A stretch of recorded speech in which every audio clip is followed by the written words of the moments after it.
વાપીમાંથી ₹21 લાખનો ગાંજો ઝડપાયો। રાજસ્થાની યુવક 42 કિલો ગાંજાનો જથ્થો ઓરિસ્સાથી સેલવાસ લઈ જતો હતો।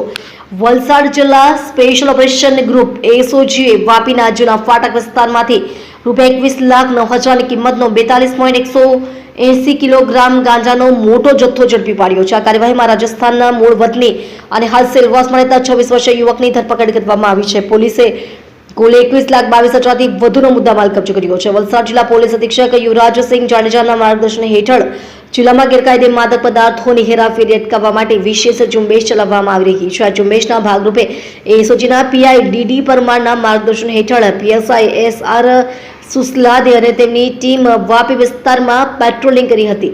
પેટ્રોલિંગ દરમિયાન head constable Mohammad સફી, constable Varun Kumar અને મહેન્દ્ર દાનને ચોક્કસ બાતમી મળી હતી। બાતમી મુજબ એક વ્યક્તિ ઓરિસ્સાથી ગાંજાનો મોટો જથ્થો લઈને સેલવાસ તરફ જઈ રહ્યો હતો। આ માહિતીના આધારે એસઓજીની ટીમે વાપી સ્થિત ગીતાનગર પોલીસ ચોકી સામે આવેલા જૂના ફાટક તરફ જવાના માર્ગ પર કરિશ્મા સાડી હોલસેલ દુકાન નજીક વોચ ગોઠવી હતી। ત્યાંથી પસાર થતા શંકાસ્પદ યુવકને અટકાવી તેની તપાસ કરતા થેલામાંથી ગાંજાનો જથ્થો મળી આવ્યો હતો। પકડાયેલ આરોપીની ઓળખ સંજય ઉર્ફે સંજય મારવાડી, પ્રકાશ લુંબાજી પરમાર, ઉંમર વર્ષ 26 તરીકે થઈ છે।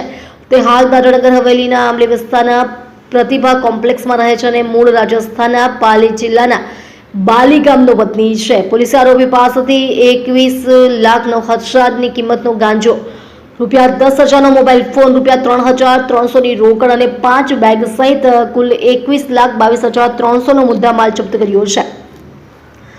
પ્રાથમિક તપાસમાં સામે આવ્યું છે કે આરોપી અગાઉ પણ ભીલાડ પોલીસ મથક એનડીપીએસ એક્ટ હેઠળ નોંધાયેલા ગુનામાં સંડોવાયેલો હતો। વાપી ટાઉન પોલીસ મથક એનડીપીએસ એક્ટની વિવિધ કલમો હેઠળ ગુનો નોંધી પોલીસે વધુ તપાસ શરૂ કરી છે। ગાંજાનો આ જથ્થો ઓરિસ્સાથી કોણે મોકલાવ્યો હતો, સેલવાસમાં કોને પહોંચાડવાનો હતો અને આ સમગ્ર નેટવર્કમાં અન્ય કોણ સંડોવાયેલા છે તે દિશામાં પોલીસે તપાસનો દોર તેજ કર્યો છે।